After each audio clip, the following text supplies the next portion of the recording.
Welcome to another video by jmadden184. Going to be doing an update on the 60-gallon system here on week 15.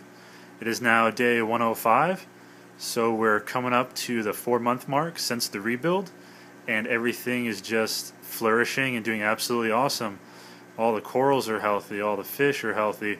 I went ahead and made a couple changes over the last week to the system as far as my equipment goes. Some little modifications and some additions as well. I'm also going to fill you guys in on how the SPS corals are doing, give you a quick close-up of those, and just do a really quick flyby of the LPS corals and the anemones, just real quick, nothing detailed, just so you can kind of see the new growth that's happening. We'll go ahead and start off down at the bottom here with the sump and refugium, because this is where a lot of the changes have been taking place. I want to talk to you about some equipment that I added. First thing notable here is this. As you can see, I have 2 return pumps now. I've got 2 Mag 7s. Now I had another Mag 7 just sitting around in a box, not using it. It was the old pump from the EV180 before I upgraded to the Mag 9.5. And I figured, you know, I'm starting to keep more SPS corals, so why not try and get a higher turnover rate through the sump so I can try and pull out even more undissolved organics by the skimmer. So what I did was I went ahead and I just made a little simple thing here. Just 2 pumps come up, come around, and they come over here to this, just a little Y fitting, as you can see there, and then it goes up to my check valve. And this has created quite a bit more flow into the tank. So much flow, in fact, that I had to go over here and make another modification. As you recall, over here before, in this area, I had the return from the tank, from the overflow, coming right to here, and it had a little like 90-degree elbow that came out, and it kind of just held the filter sock in place. Well, with all the higher flow going through here, there was just a ton of noise, and having this tank in the living room and having a lot of noise doesn't sit well with the girl of mine. So, you know, I agreed, and the noise needed to get taken care of. So I took care of it by just placing this 1-inch fitting down here and inserting a piece of PVC into it that goes down about 10 inches into the water or so, and it makes virtually no noise. And that's really great, because I don't like a lot of noise going on in the living room, especially when you're trying to study or watch TV. Another modification I made over here to the skimmer was this. I went back, guys, to the T fitting. You know, totally scrubbed the whole gate valve off and put a T back on, put a little piece on top with a sponge to kind of keep the bubbles from splashing, and it's created a very calm area in this chamber. Before, I had so much salt creep, it was ridiculous. Just the splashing, it wasn't clean. I like a much cleaner kind of look going on, so I made that adjustment. Another thing over here is this I added. This right here, little pipe goes down to this motor. And what this is a small cooling fan, and it's just blowing air, as you can see, onto the refugium, by the refugium light, because this light gives off quite a bit of heat considering how small it is. And it's keep my temperature stable. It actually drops the temperature down about 2 degrees, which is a good thing, because right now, here in Southern California, it's starting to warm up quite a bit. So up here on the display, like I was saying before, the amount of water flowing in here is quite a bit. I mean, right here you can see from the return, you can just see the current that's occurring right here. Trying to get a shot. I mean, yeah, so I mean, check out that surface agitation, and the majority of that is from just the return. The MP10s right now are kind of in a little bit of a lull in the wave program. It's where it kind of stays pretty calm for the most part, you know, not a lot of high powered current. So yeah, so there's a lot of water flowing through here.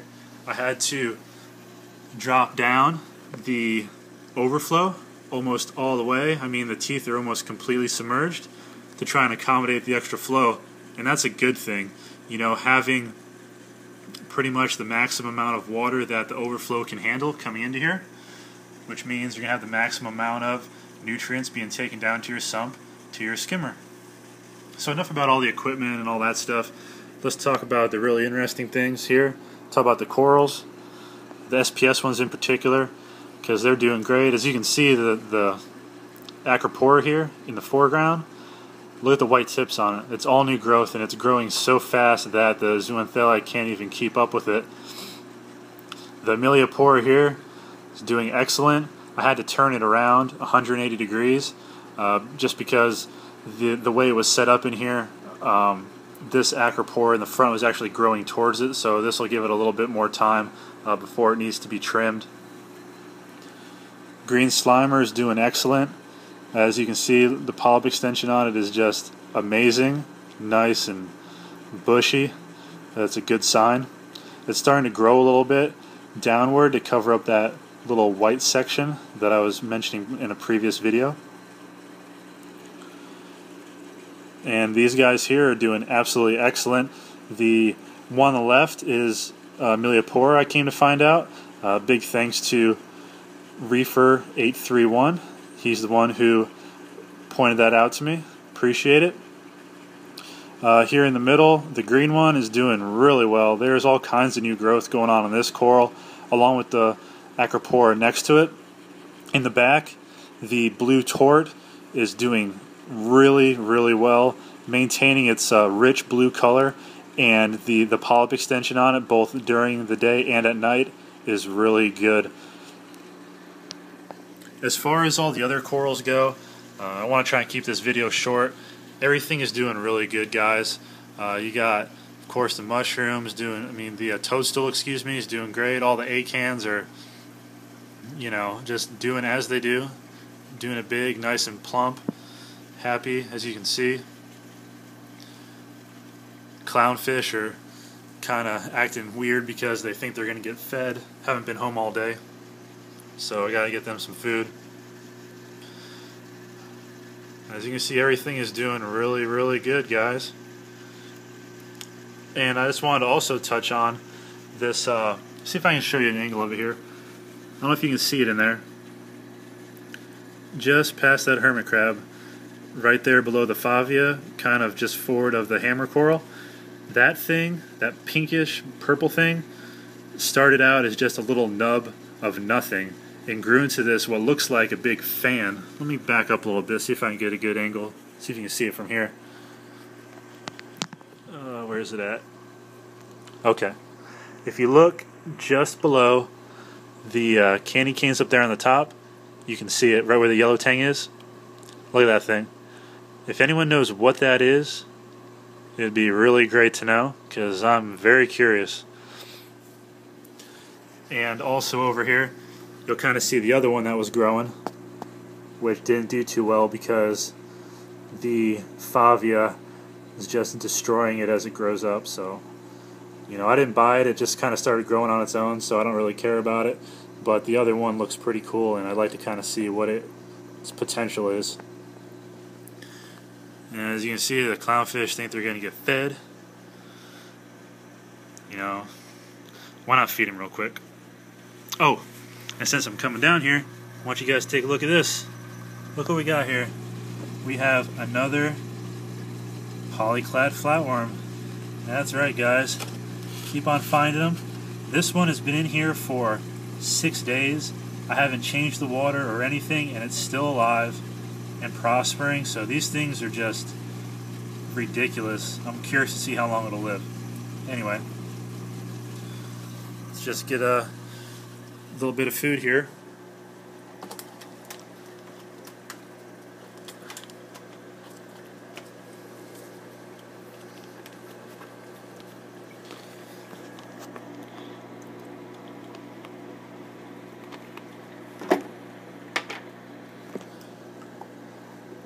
Throw a little food in for the fish,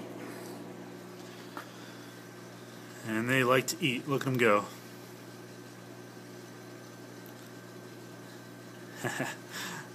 You don't realize how fast these fish can move until they're getting at some food.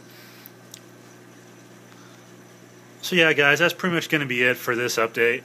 Keep it shorter than usual, and I hope you enjoyed it. Lots and lots of more videos to come, so stay tuned. And if you haven't subscribed up, subscribe on up, and enjoy the channel and being a part of it. So take care, everyone. Enjoy your tanks, and happy reefing.